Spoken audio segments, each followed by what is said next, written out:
네, 5번째 시간입니다. 이번 시간부터 이제 조금 지루한 얘기 안 하고, 지루할까요? 지루한 얘기 안 하고, 좀 재밌는 얘기를 좀 해볼까 합니다. 우선, 뭐라고 되어 있냐면, 대기권의 분류, 그 다음에 뭐 대기의 조성, 이렇게 나와 있는 부분이에요. 그러니까 이제부터 뭔가 본격적으로, 아, 대기란 이런 것이구나, 라는 걸 배우시는 챕터의 시작이 아닐까 싶습니다.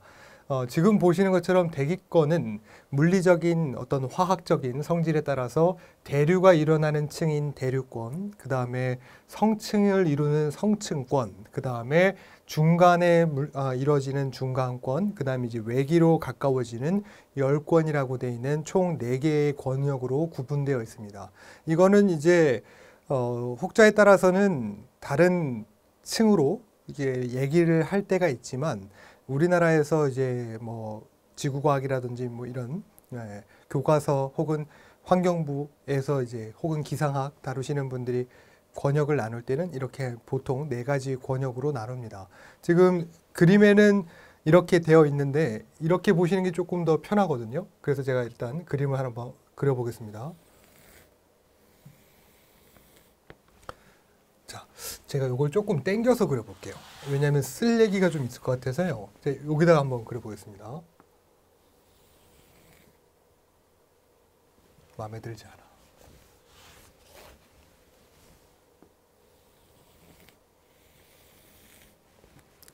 자, 이렇게 이런 얘기가 있죠. 원을 좀 잘 그리시면 결혼을 할 때 남편분이 좀 멋지시거나 혹은 아내분이 좀 예쁘답니다.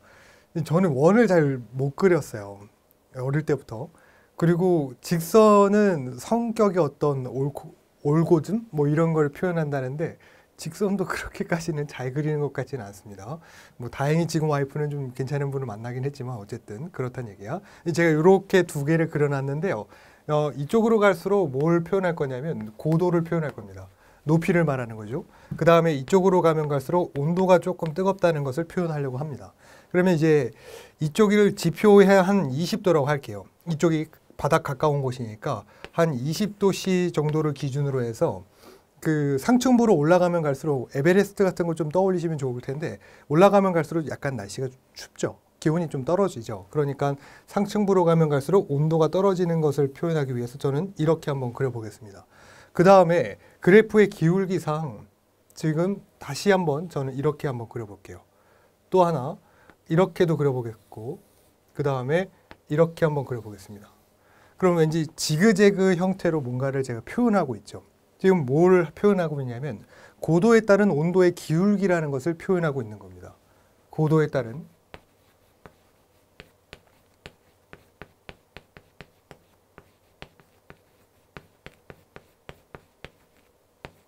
를 표현하고자 한 거예요. 그러면 여기가 지금 20도인데 상층부로 가면 갈수록 온도가 지금 감소하고 있다는 얘기니까 여기를 기준으로 봤을 때 얼마만큼까지 가는 것을 기준으로 두냐면 평균 12km를 기준으로 둡니다. 12km 상층까지는 온도가 갈수록 떨어지는 거야. 그리고 다시 상층부로 가면 갈수록 온도가 조금 높아지는 거죠. 그래서 여기에 하나 구획을 나누자면 이렇게 해서 여기 끝에 머리 있죠? 여기를 50km 상공이라고 보시면 되겠습니다.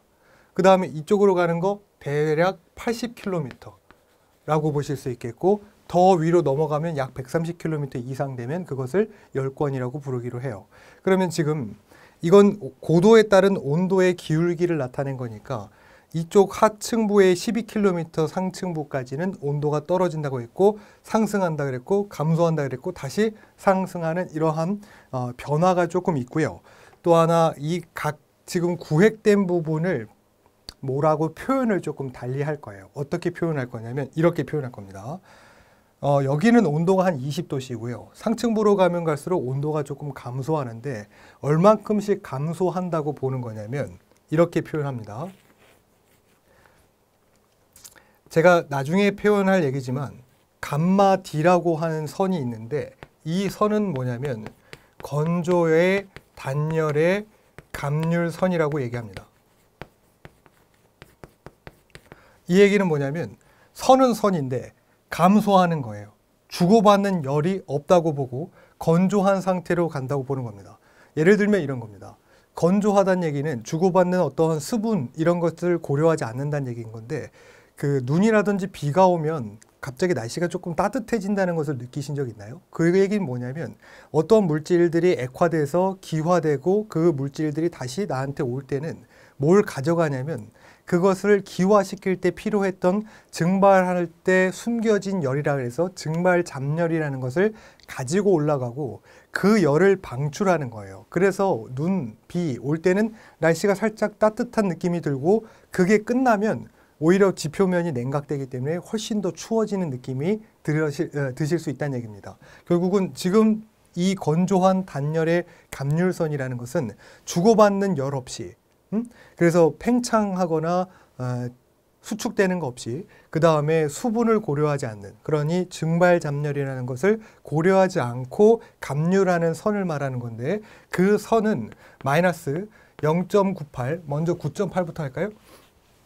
마이너스 9.8도씨 per 킬로미터 혹은 마이너스 0.98도씨 per 100m.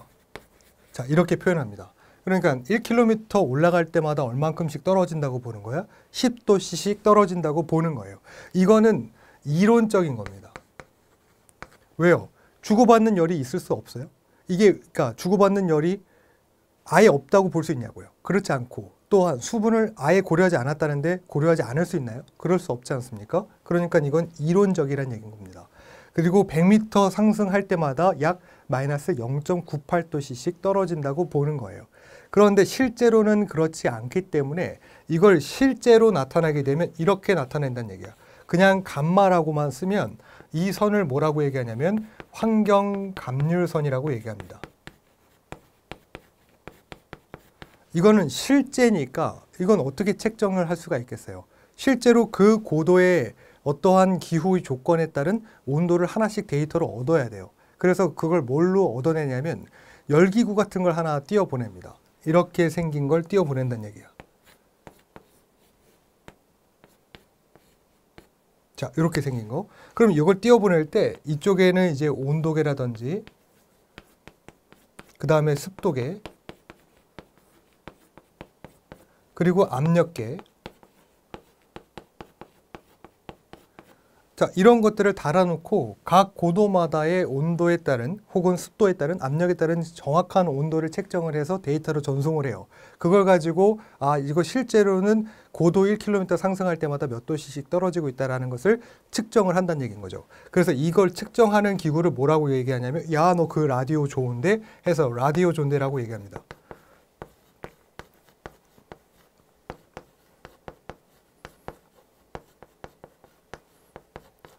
자, 그걸 통해서 환경갑률선이라는 걸 작성하면 이건 평균적으로 얼마만큼씩 떨어지고 있다고 보는 거냐면 약 마이너스 6.5도씨 per 킬로미터 이거나, 그렇지 않으면 마이너스 0.65도씨 per 100m씩 떨어지고 있다고 여기는 거예요. 그러면 실제로 환경갑률선이라는 것은 이만큼 떨어지고 있다는 얘기니까 우리가 이 어떤 고도에 따른 온도의 변화를 실제로 알려는 것은 지금 이걸 기준으로 한다는 얘기예요. 이건 평균값입니다. 이건 계산된 수치 거예요. 그 다음에 이거는 이론적으로 이렇다는 얘기인 거죠. 이론적으로. 그래서 그 선을 이런 식으로 그려봤어요. 단 지금 이 곳을 나는 대류권이라고 부를 건데요. 왜 대류권이라고 부르는 거냐면 열을 전달하는데 대류로 전달한다 이거야. 열을 전달하는 방법은 한 3가지 정도 있다고 봐요. 열을 전달하는 것은 복사, 그 다음에 전도, 그 다음에 대류라는 겁니다. 이 얘기는 뭐냐면 일단 전도라는 것은 이 지금 열을 내는 물질하고 어떤 대상의 물질하고 맞닿아 있는 상태에서 열을 전달하는 거예요. 예를 들면 여러분들 그 하나님 믿으세요 하는 전도사분들이 계시지 않습니까? 그분이 직접적으로 대면해서 이분한테 하나님을 믿게끔 한다든지 뭐 이런 식의 불교 신자가 될 수 있도록 한다든지 하는 전도성이 있다는 얘기인 거고요. 대상과 대상이 만나야 된다는 얘기인 거죠. 이 대류라는 것은 그 열을 전달하는 데 있어서 매개체를 하나 쓴다는 얘기예요. 중간 물질을. 그 얘기는 누가 그 중간 역할을 하냐면 공기 분자 덩어리들이 그 역할을 합니다. 공기 분자 덩어리들이 열과 열을 충돌시키면서 열을 전파하고 전달시킬 수 있게끔 한다는 얘기예요. 복사라는 얘기는 뒤에 배우실 태양 복사 뭐 이런 걸 배우실 텐데 전자기파라는 걸 통해서 매질 같은 거 없이 그러니까 매개체 같은 거 없이 그대로 우리한테 전달될 수 있게끔 만드는 것을 복사라는 것으로 표현을 합니다. 그럼 지금 대류라는 것은 아까 제가 말씀드린 것처럼 중간 물질인 공기의 분자 덩어리의 어떤 움직임에 따라서 대류라는 것으로 열이 전달된다는 얘기인 건데 예를 들면 이런 겁니다.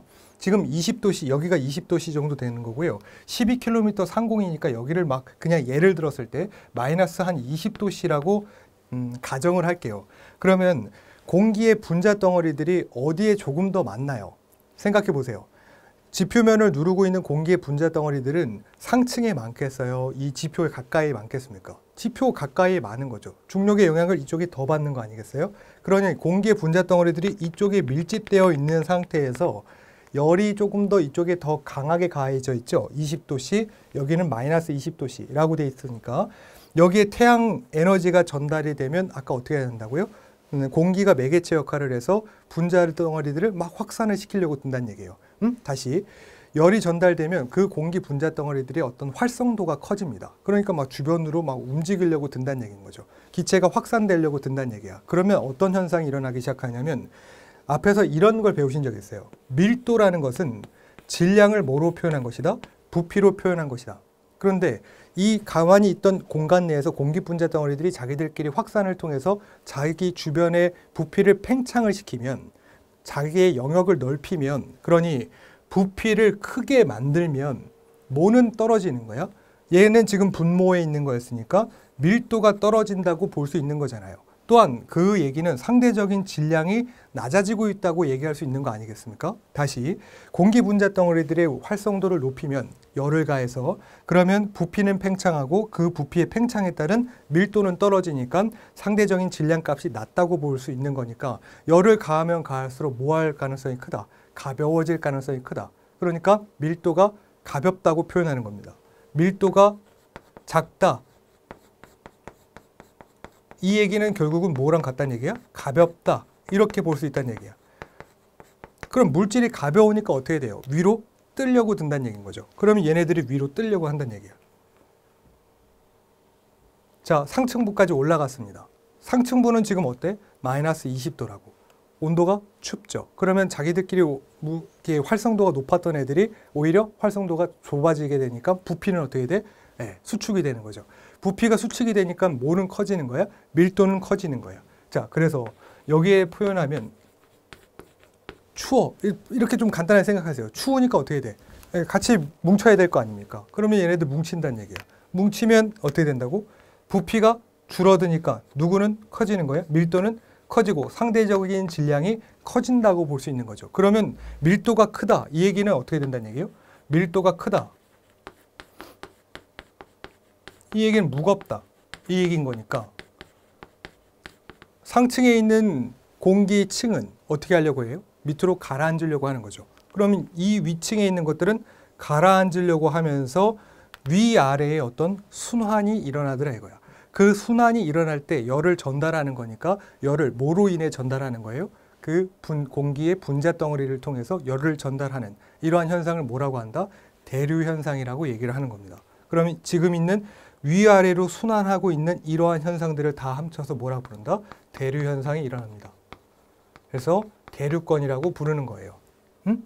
여기 대류권 내에서는요, 호소, 그 다음에 뭐 바다, 그 다음에 하천 이런 수증기를 유발할 것들이 많기 때문에 얘네들이 상층으로 올라가서 구름으로 운적되어 뭐 눈이라든지 비 이런 것들을 내릴 수가 있으니까 대류 현상이 일어나는 대류권 내에서는 기후 변화가 일어날 수 있다는 얘기랑 같고요. 기후 변화가 있어요. 기후 변화가 있음과 동시에 또 어떤 현상이 일어나냐면 어떤 오염물질이 이 공간 내에 있다고 봅시다. 이 오염물질이 있는데 위아래로 지금 순환이 잘 되고 있는 것으로 보여지나요? 대류 현상이 있다는 얘기는 위아래 순환이 지속적으로 일어난다는 얘기인 거니까 오염물질이 어떤 확산되거나 희석될 수가 있음을 의미하는 거예요. 그러한 층들을 뭐라고 얘기하냐면 안정과 불안정을 나눴을 때 지금 위아래로 막 움직이잖아요. 그러니까 그걸 뭐라고 얘기해? 불안정하다고 하는 거예요. 여기는 불안정한 층인 거죠.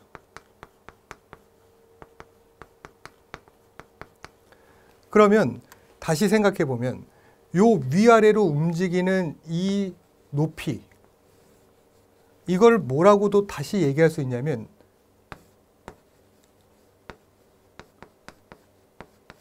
혼합고라고도 얘기할 수 있어요. 응? 무슨 얘기야? 위아래로 움직일 수 있는 혼합이 될 수 있는 높이를 혼합고라고 얘기한다는 거죠. 그러면 이것도 일반적으로 생각해 봅시다. 혼합고라는 것은 여기 전체로 따졌을 때 이 혼합고의 층이 커지면 커질수록 좋을까 나쁠까? 혼합되는 층이 높으면 높을수록 위아래로 순환이 더 크게 일어날 수 있다는 얘기니까 혼합고의 층은 높을수록 좋다는 얘기예요. 그래야 오염물질이 위아래로 순환이 계속 된다는 얘기니까. 그래야 희석될 거 아닙니까? 또한 풍속은 어떨까요? 풍속은 강하게 부는 게 오염물질을 희석하기가 좋을까? 천천히 부는 게 희석하기 좋을까? 빨리 불어야죠. 그래서 여기에 혼합고에다가 풍속을 곱하면 혼합고와 풍속을 곱한 것을 뭐라고 얘기하냐면 환경 용량이라고 하는 거예요. 이 환경 용량은 여러분들의 어떤 그 데이터라고 보시면 어떨까 싶어요. 그러니까 이 환경 용량 안에, 그러니까 여러분들 핸드폰을 가끔 이제 바꾸시잖아요. 2년이나 3년 주기로. 그러면 항상 데이터 그 안에 하드라고 하죠. 128기가 뭐 256기가 뭐 이렇게 하지 않습니까? 그런 것들을 늘리죠. 그 늘리는 이유는 뭐예요? 그 안에 사진들을 혹은 동영상들을 뭐 어플이라든지 이런 것들을 많이 저장하려고 두는 거 아니겠습니까? 그러니까 그런 것들이 늘리면 늘릴수록 뭐는 좋아지는 거야? 물론 사진이나 동영상들이 오염물질은 아니지만 그 물질들을 장시간 담아둘 수 있으면서 동시에 희석이 될 수 있다는 거죠. 남는 게 많을 거 아니에요. 그런 얘기입니다. 그러니까 혼합고가 높으면 높을수록, 풍속이 세면 셀수록 뭐는 높아지는 거야? 환경 용량은 높아지는 거고, 만약에 혼합고가 낮아지면 환경 용량 자체가 떨어지기 때문에 자연적으로 정화되는 오염물질의 양이 현저하게 줄어들 수 있더라. 이런 얘기입니다. 대신에 이런 것들은 다 무슨 현상이 일어날 때 가정 조건인 거야. 대류 현상, 불안정한 층이라는 것을 가정할 때 이런 일이 일어날 수 있다는 얘기입니다. 이해되세요? 자, 그러면 대류 현상이라는 것은 이렇게 일어나는구나 라는 걸 알았어. 12km 상공까지 그런 일들이 지속적으로 일어난대요. 그런데 제가 지금 온도의 기울기를 이쪽으로 가면 갈수록 오히려 반대로 꺾었어요. 그 얘기는 뭐냐면 여기서는 온도가 높고 그리고 여기서는 온도가 낮다 그래서 기울기를 이런 식으로 그렸는데, 반대로 한다는 얘기는 결국 여기 온도가 낮고요. 상층으로 가면 갈수록 온도가 높아진다는 얘기 아니겠어요? 반대로 됐다는 얘기인 거죠. 이렇단 얘기는 여기 지금 있는 얘기만 따로 빼내면 이 부분, 구획된 부분들을 뭐라고 얘기할 거냐면 성층권이라고 얘기할 건데, 즉 성층권은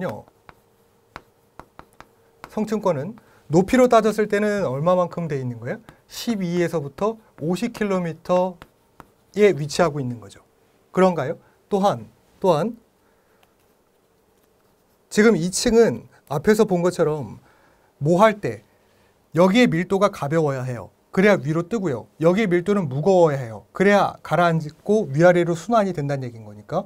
그런데 지금 여기만 따졌을 때, 자, 여기를 따졌을 때 아까 어떻게 된다고?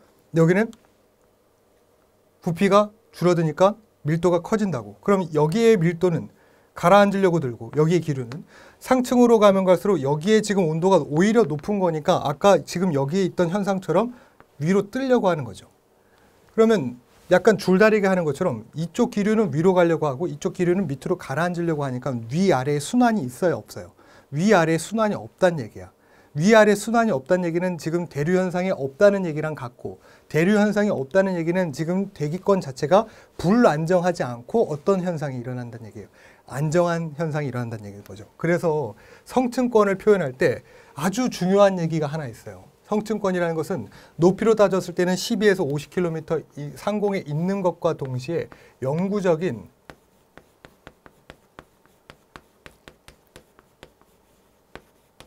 안정층이라는 것에 속해 있다. 이런 얘기야. 그럼 영구적인 안정층이 있다는 얘기는 결국은 대기가 약간 불안정하지 않고 조금 정체되어 있다. 이런 얘기인 거랑 같은 거고, 안정하다 이 얘기를 어디서 많이 들어보셨냐면 기후 그 날씨 예보할 때 지금 대기가 안정하여서 어디로 오염물질이 잘 빠져나가지 않아 뭐 이런 얘기 들어본 적 있어요. 그 얘기는 앞서서 말한 것처럼 대기가 불안정해야지만 순환이 많이 일어나고 확산 희석이 일어나는데 안정하다는 얘기는 어딘가로 그 확산되거나 희석되지 않고 그 공간 내에 체류한다는 얘기인 거니까 오염물질을 기준으로 봤을 때는 안정한 것은 우리한테 안 좋은 거죠. 이해되십니까? 그런데 성층권이 지금 안정하다. 이거를 우리는 조금 이용하기로 합니다. 물론 그 지표 가까이 있는 곳에서는 안정한 층이라는 것 자체가 별로 우리한테는 좋은 것이 아닌데 불구하고 성층권이 지금 대기가 안정하다라는 것은 우리가 이용하기가 좋다 이거예요. 뭘 통해서? 약간 그 비행기를 타시면 이게 뒤집어지면서 위까지 올라가잖아요. 어디까지 가세요? 고도가 안정한 지점에 도달할 때까지 올라가는 거예요. 12km 상층부까지 올라가야지만 대기가 안정하기 때문에 어떤 터뷸런스의 영향을 덜 받고 비행기가 정속으로 운전할 수 있다는 얘기인 거죠. 그래서 우리는 이걸 영구적인 안정층을 항공기 운송수단, 운송 경로로서 활용합니다.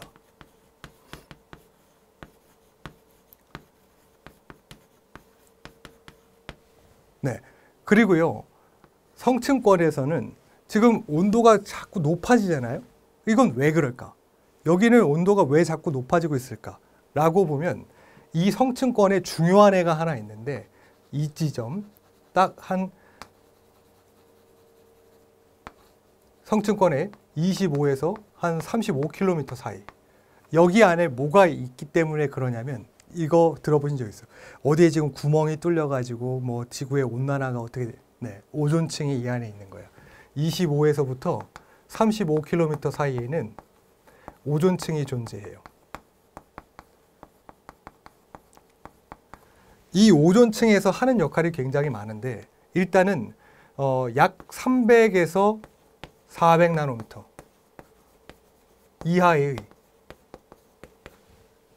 자외선 영역을 흡수합니다.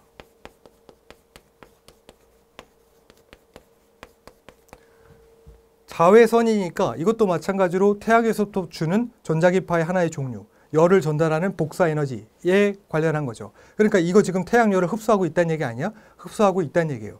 300에서부터 400나노미터 이하의 것들을 다 흡수해주고 있다는 얘기니까 이거 밑으로 뭔가를 막아주고 있는 거죠. 어떤 것들?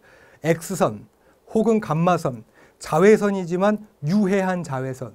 자외선도 종류가 여러 가지예요. UVA, UVB, UVC 뭐 이렇게 돼 있습니다. 그 중에 나한테 들어오면 안 되는 것들을 차단해주고 있다는 얘기예요. 그걸 통해서 뭘 예방하는 거야? 피부에 어떤 뭐 피부암이라든지 알레르기병 이런 것들을 다 뭐가 차단해주고 있다는 얘기예요. 오존층에서 차단해주고 있음과 동시에 걔네들 때문에 성층권의 온도가 지속적으로 상승하고 있다. 이렇게 볼 수 있다는 얘기입니다. 그러면 여기 오존층이 존재한다는 얘기니까 O3의 형태, 오존이라는 것은 O가 3개 붙어져 있는 O3라는 얘기인 거죠.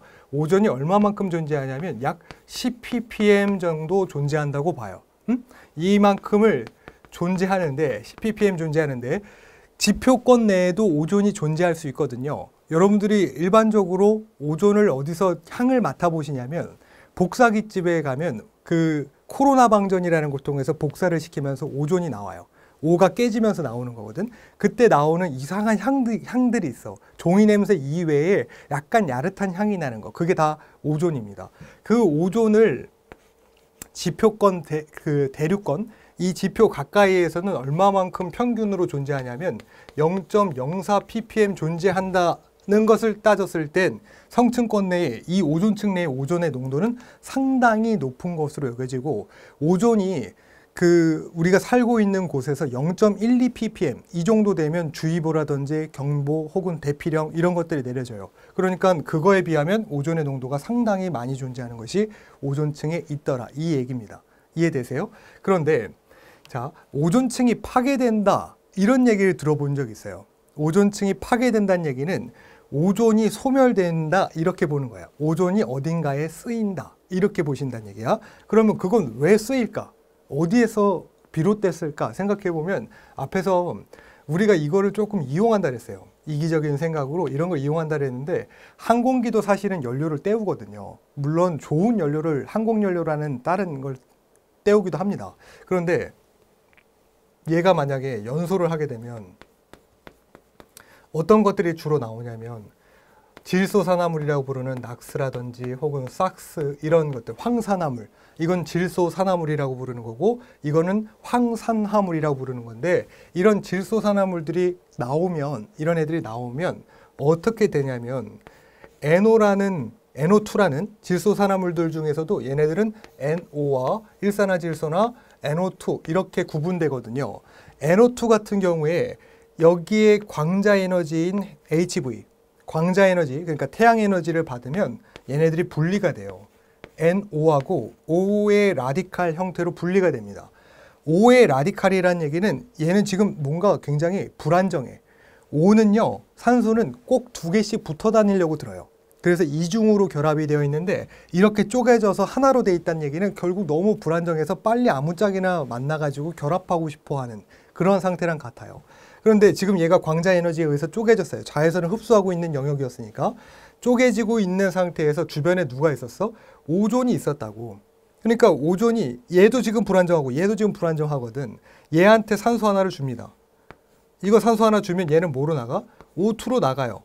그런가요? 그런 다음에 이 O2는 얘한테 부착이 돼서 촉매의 영향을 받아서 다시 오존하고 촉매로 나오고, 얘는 하나 받았으니까 NO2, 이런 형태로 원래는 지속적으로 운영이 돼야지 돼요. 그러니까 생성도 되고 소멸도 되고 그렇게 돼야 됩니다. 그런데 일순간에 지금 여기에 보면 O2랑 얘랑 만나는데 누가 필요하다고 했냐면 제가 촉매라 그랬어요. 이런 건 주변에 있는 뭐 N2라든지 혹은 뭐 일산화탄소 이런 애들이 주로 이런 촉매 역할을, 둘이 만나세요 하는 역할을 하는데, 얘랑 만나게 해주는 이 촉매는 중매쟁이라고 떠올리시면 좋은 게, 얘가 결국은 만나서 오존이 되면 중매쟁이는 둘이 결혼하는데 그냥 만나게만 해줬지 뭔가 그 소멸되거나 생성되는 게 따로 있을까요? 그렇지 않으니까 그대로 나온다 이거야. 단, 얘 지금 이거 만나려면 촉매, 중매쟁이가 필요하다는 것처럼 잘 만나기가 힘들다는 얘기입니다. 그러니 다량으로 NO나 NO2들이 많이 발생이 되기 시작하면 이 오존의 쓰임이 너무 많아지더라 이거야. 쓰임이 많아진다. 오존이 생성되는 것 대비 소비되는 속도가 많다. 그 얘기는 결국은 오존층이 점차 파괴되고 오존의 구멍이 일순간에 뚫릴 수도 있다. 이런 얘기랑 같다는 얘기입니다. 이게 이해되실까요? 그런데 이 일이 왜 잘 일어날 수 있을까 생각해봐요. 불안정한 층에서는 위아래로 막 흔들어대는데 안정한 층에서는 그렇지 않으니까 원래는 NO라든지 NO2 같은 경우에는 뭐 우리가 살고 있는 지표에서도 자동차에서도 배출이 되잖아요. 그런데 걔네들이 성층부로 올라가기까지는 힘듭니다. 무슨 얘기냐면 중간에 수증기라 같은 것들 만나면 한 7일 이내에 아질산이나 질산의 수증기 형태로 해서 비로 떨어져 내려가요. 그러니까 성층권까지 잘 도달하기가 힘들다는 얘기인 거죠. 그런데 어떨 때 항공기 운송 경로로 이동할 때 그 항공기 요새 엄청 많이 돌아다니잖아요. 지금은 못 돌아다니지만 어쨌든 걔네들이 방구를 낄 때 NO랑 NO2가 나온과 동시에 그 층이 안정된 층이니까 5일에서 7일밖에 살지 못하더라도 그 공간 내에서 다량의 어떤 오존을 소모할 수 있는 매개체가 될 수 있더라 이런 얘기입니다. 그래서 오존이 조금씩 소멸되고 있더라 이런 얘기까지 하고 싶었고요. 그 다음에 성층권은 12에서부터 50km 사이에 있대요. 그래서 어떤 식으로 이거를 그 문제화하냐면 성층권에 해당하는 문제들을 지금 제가 이렇게 필기한 것처럼 어떤 박스에다가 무슨 층을 설명하고 있습니까? 라고 물어보는 경우가 거의 많아요. 그래서 그거에 대해서 대비하시려고 얘를 어떻게 암기하시기로 하냐면 손오공 있잖아요. 손오공은 그 구름 타고 돌아다니는데 그 위에가 성층권 쪽에 이쪽까지 올라간 거야. 거기가 너무 안정하니까 구름 타기가 좋다 이거지. 그랬더니 밑에 있던 삼장법사가 이리 오라 이런 얘기야. 야, 너 이리 오공 하시는 거예요. 이리 오공. 네, 이리 오공 하게 되면 이거 수치 암기하시기에 조금 용이하시지 않을까요? 네, 그런 식으로 좀 비교를 잘 해두시면 좋지 않을까 싶습니다.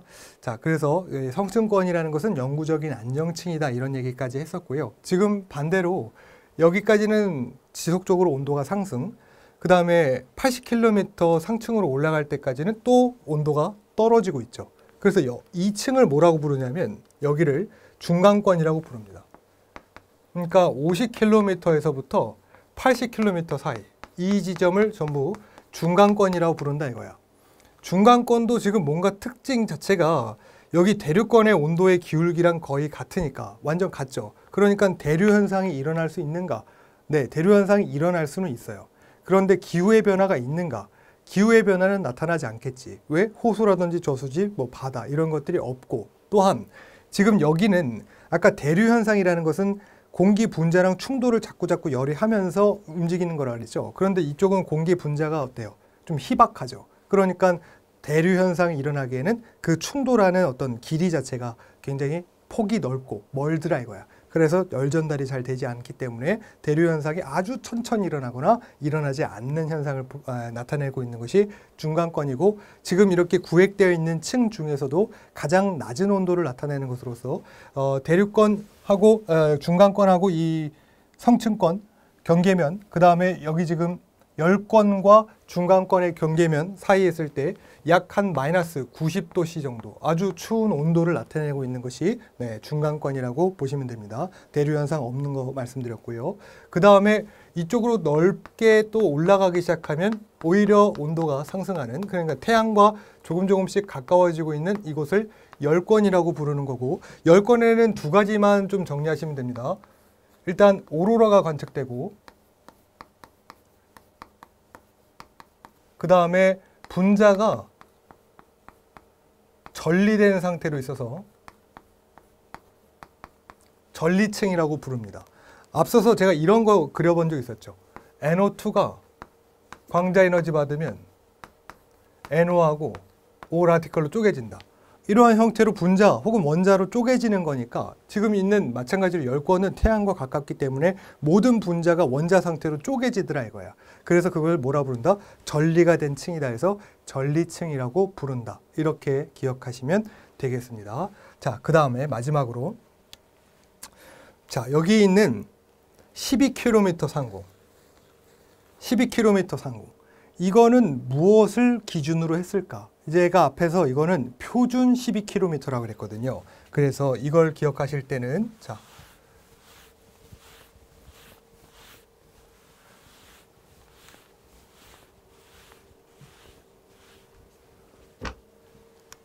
사람의 눈을 그립니다.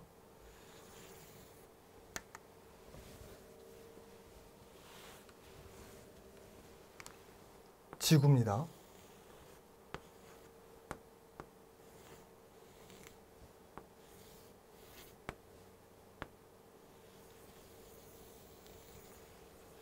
자, 이렇게.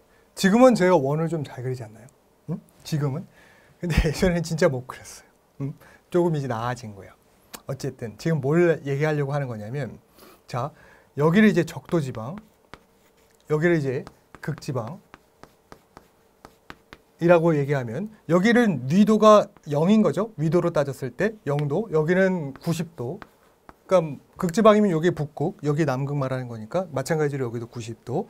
그랬을 때 여기 지구를 중심으로 해서 그 지구 바로 바깥에 있는 권을 대류권이라고 얘기를 하기로 했었으니까 적도 이렇게 층을 구획을 나눠보면 대류권의 높이는요.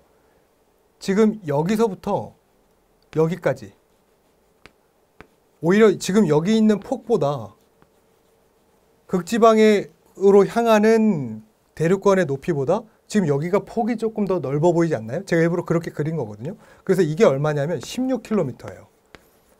적도지방에서의 대류권의 높이는 16km. 그 다음에 극지방에서의 대류권의 높이는 8km입니다. 그러면 여기 가운데를 잘라서 위도 한 45도 기준으로 했을 때 여기 거를 중간 정도 되는 대류권의 높이가 12km더라 이거야. 그래서 12km를 표준으로 삼고 있습니다. 그리고요, 지금 이거 보이는 것처럼 대류권의 높이는 16km, 어디가 더 높다? 적도지방이 더 높고요. 적도지방은 조금 더운 나라들이 많죠. 뭐 콜롬비아라든지 페루 뭐 이런 쪽, 인도네시아 이런 쪽. 그래서 이쪽은 오히려 이렇게 생각하시면 좋아. 여름철에 대류권의 높이가 더 높고요. 그 다음에 지금 보이는 것처럼 저위도, 그러니까 적도지방의 대류권의 높이가 더 높고요.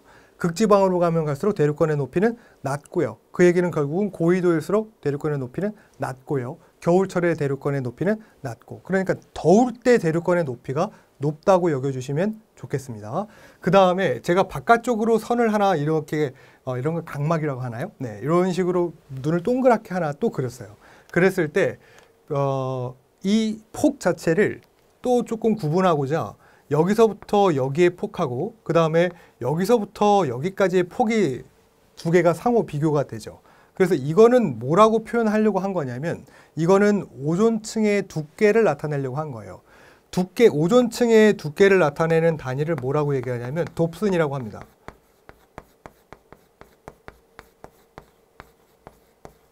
돕슨이라고 하고요. 1돕슨이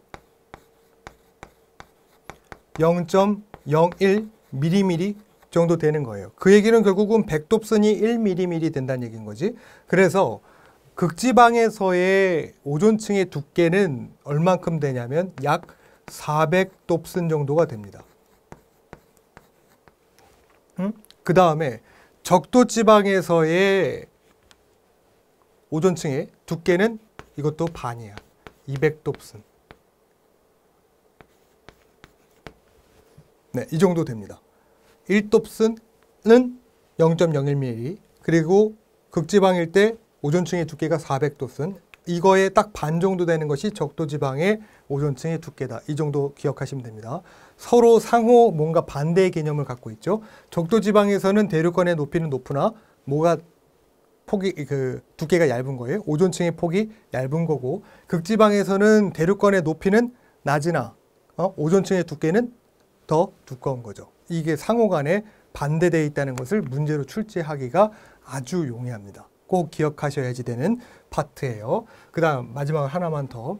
지금 저는 어떻게 나눴어요? 온도의 기울기에 따라서 12km 상공까지는 무슨 층, 50km 상공까지는 무슨 층, 중간권은 어떻게, 이렇게 권역을 이렇게 구분을 했는데, 이거 이상으로 만약에 표현하자고 하면 얘가 지금 80km까지를 거의 대충 이제 중간권까지로 기준을 했는데 88km 이상으로 가게 되면 그 대기권 내에, 그러니까 우리가 살고 있는 이 대류나 성층권 이 공간 내에 질소라든지 산소 혹은 아르곤의 어떤 비율 자체가 앞에서 보셨던 것처럼 그 부피비가 거의 일정한데 88km 이상으로 넘어가면, 그러니까 뭐 100km, 170km 이렇게 넘어가면 하나의 그 물질, 산소면 산소, 질소면 질소, 이런 것들이 거의 대부분을 차지하더라 이거예요. 그래서 그걸 뭐라고 표현하냐면 지금 88km 이내까지는 이거는 균질한 층이다. 이렇게 돼 있어서 앞에서 봤던 질소나 산소, 아르곤 이런 것들의 어떤 함량비가 일정한데 88km 이상이 되면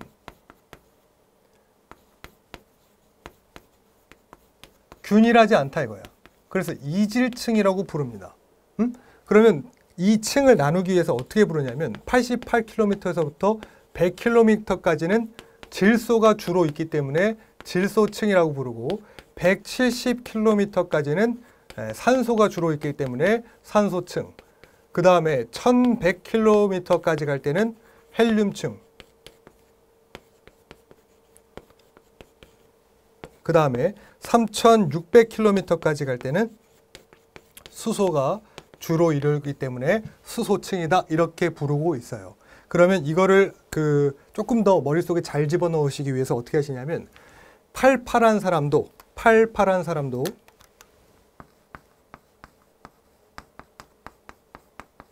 지금 고도를 높이잖아요. 지속적으로 고도를 높이니까 산소가 조금 부족하기도 하고, 그래서 어떻게 하냐면 팔팔한 사람도 고도를 자꾸 높이니까 죽었다 이거야. 질식했소. 그래서 질식했소.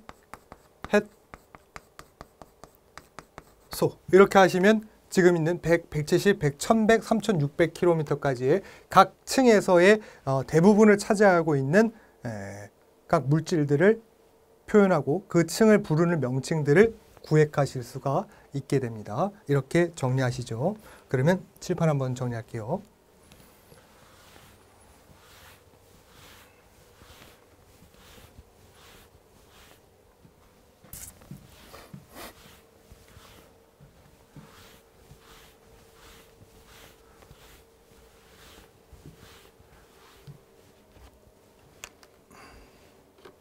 자, 그래서 대기권은 물리, 화학적 특성에 따라 이렇게 구분된다고 했었고, 공기의 99%는 고도 50km 이내에 존재하고요. 0.99% 나머지는 50에서부터 100km 사이에 분포하면서 성층권 이상서부터는 공기가 매우 희박하게 됩니다.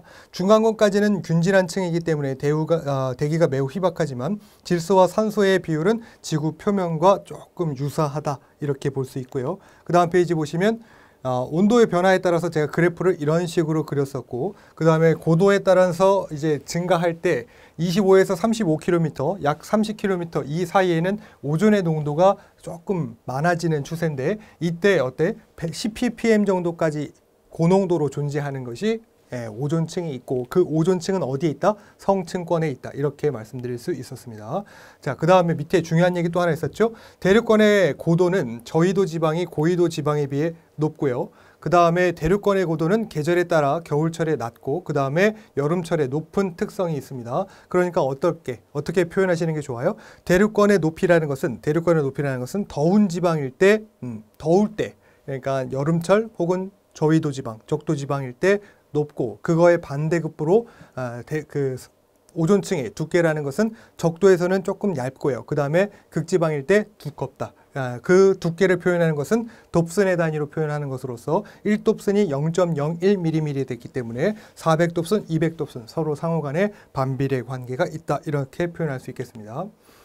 자, 그 다음에 대기의 일반적 특성, 앞에서 잠깐 보셨던 반가운 수치가 보입니다. 1.293kg/s 스탠다드 세제곱미터. 자, 그래서 저거는 어떻게 산정됐다 이런 식으로 한번 말씀드려 본 적이 있었죠. 위에 거는 분자량, 누구의 질소와 산소의 각각의 분자량 곱하기 그 함유비를 22.4로 나누니까 1.293kg/s 스탠다드 세제곱미터가 나왔던 거고요. 대기를 구성하는 비율, 그러니까 부피로 얼만큼씩 차지하고 있니? 이런 얘기인 거지. N2서부터 쭉쭉쭉쭉 나열되어 있는데 이거 문제로 나옵니다. 아, 치사해. 이거 문제 치사하다고. 그래서 또 밑에 보면 대기 내에 이 물질들이 체류하는 시간들이 나와 있어요. 이거 나옵니다. 어떻게 나와요? 지금 대기 내 체류 시간이 긴 것부터 짧은 것은 맞는 것은, 대기 내 구성 비율이 부피로 차지하는 부피 그 구성비가 큰 것부터 낮은 것은 어떻게 됩니까? 이렇게 물어본다고요. 그러니까 이거는 대비를 하셔야 되는데 이렇게 대비하시는 겁니다. 그 여자분들, 그 여성분들, 그러니까 남성분들도 대체로 이 브랜드를 알고 계시긴 하는데, 그 에르메스라고 있는 거 있잖아요. 이 스펠링이 이렇게 되지 않습니까? 이거 맞나 모르겠어. 응? 이거 들고 다니면 돈 좀 있는 거라면서. 네. 근데 이제 어디 이제 좀 잘 사는 지역에 어떤 애가 초등학생밖에 안 되는 건데 에르메스 가방을 메고 다니는 거야. 이 애가 너무 잘 산다 이거지. 그걸 누가 알려줬냐면, 주변에, 나는 에르메스인지 몰랐는데 그 옆에 다 수선집에 이제 이런 수선하는 아저씨가, 야, 쟤는 어린애가 에르메스를 들고 다니네 이렇게 얘기했다고. 응? 그 얘기를 여기서 쓰시는 거예요. 자, 이렇게 정리하시는 겁니다.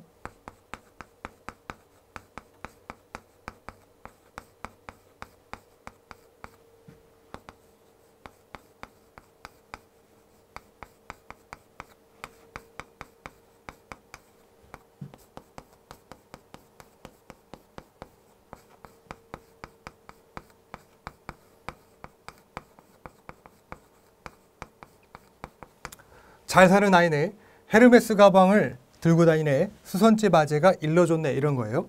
이거 지금 에르메스지만 원래 그냥 읽으면 헤르메스 아니겠어요? 그래서 그냥 저는 이렇게 표현한 거고요. 여기 지금 잘이란 얘기가 질소를 말해요. 그래서 질소. 산은 산소를 말합니다. O2. 아이네, 이거 아르곤. 아르곤. 그 다음에 E라고 돼 있죠? E는 이산화탄소, CO2. 네는 네온이야, Ne. 그 다음에 헤르메스에 이거 헬륨 말하는 거예요.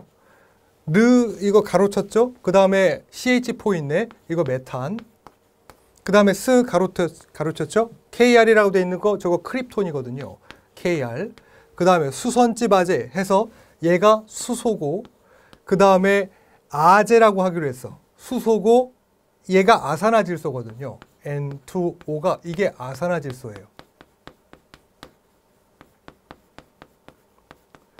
그 다음에 제논, X이라고 써 있는 거 이거 제논. 그 다음에 일러존네 이거 CO니까 일산화탄소를 말하는 거고 존 이거 오존 이렇게 할까요? 존 오존 이렇게 얘기하겠어요. 그러면 이거 하시면 외워지신다 이 얘기야. 근데 이제 저한테 가끔 가다가 선생님 전 이거 외우는 게 더 힘든데요. 이런 분들이 있어요. 아 그러면 제가 좀 뭐라 그러지? 좀 디프레스 됩니다. 아 그런가요? 이러면서 좀 네, 기가 죽죠. 대기 내 체류 시간 이것도 지금 이거랑 연관관계가 있어요. 이 아이가 잘 산다 이거지. 잘 사니까 어떻게 하냐면 매주에 이 에르메스 가방 어디서 왔냐면 일본에 가고 직수에 뺏어온 거야. 그래서 이 아이는 일본 여행을 매주 간다 이거지. 그래서 여기는 잘 사는 아이 매주 일본 여행. 자, 이걸로 정리를 합니다. 체류 시간이니까 일본에 체류한다 이렇게 해도 되지 않을까요? 잘 뭐겠어? 질소.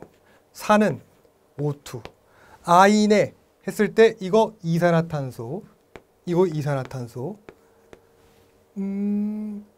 요거 두 개를 바꿔야 될 것 같아요. 요거 두 개 바꾸세요. N2O랑 CO2로 바꾸세요. 왜냐하면 이게 500에서 200년 살고요. 이게 한 100년 살 거거든요. 그러니까 얘는 5가 시작점이지만 뒤로 갈수록 이제 조금 더 많이 사는 거니까 요거 두 개를 바꾸면 됩니다. 이게 문제로 얘 둘을 조금 그거 해요. CO2가 지금 보면 5에서 200년이라 이거를 5년이라고 봐야 되는지 200년이라고 봐야 되는지 조금 애매하거든요. 이런 애매한 것들은 문제로 내기가 그분들도 좀 힘들어요. 그래서 이걸로는 구분을 잘 두지 않으려고 한단 말이지. 이거 두 개를. 근데 우리가 암기하기 편하기 위해서 우리는 이렇게 합시다. 아이였으니까 이거 아산화질소, 이거 이산화탄소, 그 다음에 메탄, 그 다음에 일본 여행인 거죠.